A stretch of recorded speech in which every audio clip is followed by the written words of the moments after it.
मध्य प्रदेश के मुख्यमंत्री शिवराज सिंह चौहान ने पूर्व मुख्यमंत्री कमलनाथ को कुंठित बताया। उन्होंने कहा कि वो कभी खुद को भावी मुख्यमंत्री बताते हैं तो कभी भविष्यवक्ता बनकर पांचांग पढ़ने लगे हैं। सीएम शिवराज सिंह चौहान ने कमलनाथ को संयम का परिचय देने की सलाह देते हुए कहा कि आप बुजुर्ग हो गए हैं, देख लूंगा, निपटा दूंगा, पीस दूंगा जैसी भाषा किसी सभ्य आदमी को नहीं हो सकती। सीएम शिवराज का यह बयान पूर्व मुख्यमंत्री कमलनाथ के उस बयान पर पलटवार है जिसमें उन्होंने राज्य के अधिकारियों को धमकी दी थी। कांग्रेस के वचन पत्र को लेकर मुख्यमंत्री शिवराज सिंह चौहान ने पूर्व मुख्यमंत्री कमलनाथ पर बड़ा हमला बोला। रविवार को सीएम ने कहा, जो भाषा कमलनाथ बोल रहे हैं वो एक कुंठित व्यक्ति ही बोलता है। कभी वो भविष्य वक्ता हो जाते हैं, खुद को भावी मुख्यमंत्री बताते हैं, कभी पंचांग देखने लगते हैं। कल के बाद परसों आता है, देख लूंगा, आप बुजुर्ग नेता है, संयम का परिचय दे, गली में खड़ा कोई कार्यकर्ता ऐसी भाषा बोलता तो ठीक लगता है। मुख्यमंत्री शिवराज सिंह चौहान ने कांग्रेस के वचन पत्र को ढोंग पत्र बताया। उन्होंने कहा कि यह कांग्रेस का ढोंग पत्र है। ये रोज एक ट्वीट कर देते हैं, कर्जा माफ, सबको रोजगार। इनके वचन पत्र के वादे इन्होंने पूरे नहीं किए और अब ढोंग कर रहे हैं, सपने दिखा रहे हैं। सपनों के लिए कौन कौन क्या क्या लिख सकता है, लिख दो। उमा भारती से मुलाकात को लेकर कहा, मुख्यमंत्री ने कहा, उमा जी मेरी बहन है और बहुत सम्मानित नेता है, उनसे चर्चा और परामर्श निरंतर जारी रहता है।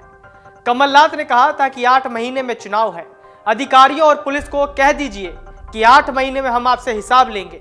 सभी कर्मचारी और पुलिस के लोग कान खोलकर सुन ले कि उनका अच्छे से अच्छा हिसाब लिया जाएगा। सीएम शिवराज सिंह चौहान ने इस बयान का उल्लेख करते हुए कहा कि यह उनकी कुंठा बोल रही है। दरअसल मध्य प्रदेश में इसी साल विधानसभा के चुनाव होने हैं। जैसे जैसे ये चुनाव करीब आ रहे हैं, राजनेताओं द्वारा एक दूसरे पर जुबानी हमलों का सिलसिला भी शुरू हो गया है। इस समय में मध्य प्रदेश के पूर्व मुख्यमंत्री कमलनाथ अपने बयानों को लेकर चर्चा में हैं। हाल ही में उन्होंने केंद्रीय मंत्री ज्योतिरादित्य सिंधिया को लेकर बयान दिया था। उनका यह तोप वाला बयान काफी चर्चा में था। यह मामला अभी थमा भी नहीं था कि अब उन्होंने प्रदेश के कर्मचारियों और पुलिस को इशारों में धमकी दे दी। कहा कि 8 महीने में चुनाव है, अधिकारियों और पुलिस को कह दीजिए कि 8 महीने में हम आपसे हिसाब लेंगे। सभी कर्मचारी और पुलिस के लोग कान खोलकर सुन ले कि उनका अच्छे से अच्छा हिसाब लिया जाएगा। राज्य में राजनीतिक हलचल तेज होती दिखने वाली है।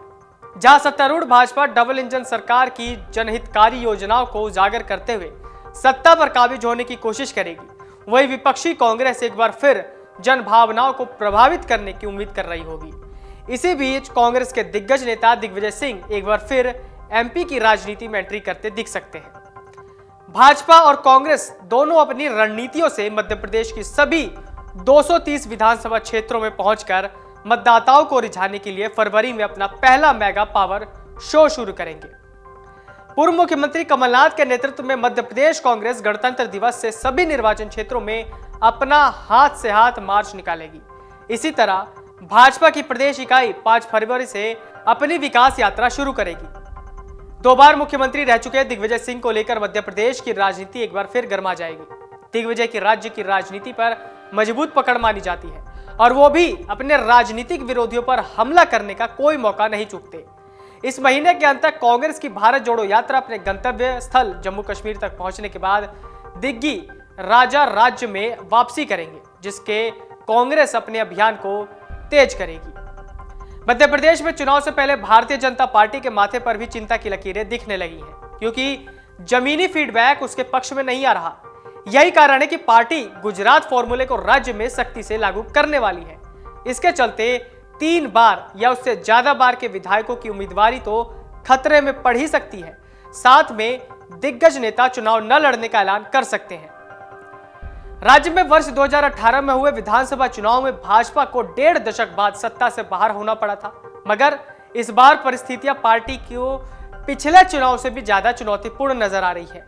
जमीनी स्तर से जो फीडबैक आ रहा है वो पार्टी के लिए संदेश दे रहा है कि जमीनी हालात भाजपा के पक्ष में नहीं है, साथ ही इतने भी बुरे नहीं है कि उन्हें संभाला न जा सके। सूत्रों की माने तो पिछले दिनों दिल्ली में हुई राष्ट्रीय कार्य समिति की बैठक में भी राज्य की स्थिति को लेकर मंथन हुआ है। उसके बाद भी यह विचार हिलोरे मारने लगा है कि गुजरात फॉर्मूले पर आगे बढ़ा जाए। पार्टी के पास अब तक जो जमीनी हालात का ब्यौरा आया है उसके आधार पर पार्टी कई विधायकों का टिकट तो काटेगी ही। इसमें बड़ी तादाद में ऐसा नेता होंगे जो 3 बार से ज्यादा विधानसभा का चुनाव लड़ चुके हैं। राष्ट्रीय कार्य समिति की बैठक में गुजरात के उस फॉर्मूले की भी बात हुई जिसके बल पर भाजपा ने तमाम पूर्वानुमानों को ध्वस्त कर रिकॉर्ड जीत हासिल की। गुजरात का प्रदेशाध्यक्ष CR पाटिल ने प्रेजेंटेशन भी दिया था। डाउनलोड करें अमर उजाला ऐप और पाएं खबरें लगातार। अगर आप ये वीडियो YouTube पर देख रहे हैं तो हमारे चैनल को सब्सक्राइब करें और बेल आइकन को दबाना ना भूलें। अगर आप Facebook पर ये वीडियो देख रहे हैं तो हमारे पेज को लाइक करें।